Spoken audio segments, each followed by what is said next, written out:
Balik kulungan ang isang dating gwardya sa Batangas City dahil sa iligal na pagbebenta umano ng mga baril at bala. Nakatutok si Marisol Abduraman. Exclusive! Tila may hinihintay ang lalaking ito na may bitbit na paper bag sa Barangay Bulbok, Batangas City mag-aalas 11 kagabi. Pumasok ito sa isang kubo at maya-maya pa. Target pa lang lalaki ng buy-bust operation ng CIDG Batangas. Kaya matapos maikasa ang pagbebenta niya ng baril sa nagkunwaring buyer, agad siyang inaresto.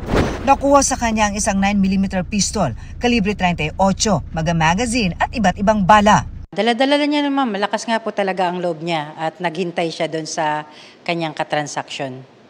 Ang suspect, dati raw security guard na dati na ring nakulong. Nagkaroon din siya ng kaso ng illegal drugs at illegal gambling at nakulong din ito. Ngayon, nung nakalaya, allegedly lumipat na siya into gun running. Hindi pa matukoy ng CIDG sa ngayon kung saan galing ang mga baril.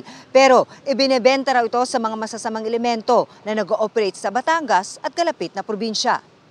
Dahil sa mga nakilala din niya sa loob, yun yung mga sa kanya ng mga source ng mga buyers. Patuloy ang investigasyon sa nangyari pero katwiran ng suspect. Dahil lang po sa kahirapan ng buhay po. Dahil sa pagka-confiscate natin dito sa mga baril, we eliminate the instruments of crime. Sasampa ng suspect ng reklamong paglabag sa Republic Act 10591. Para sa GMA Integrated News, Marisol Abduraman, nakatuto 24 oras.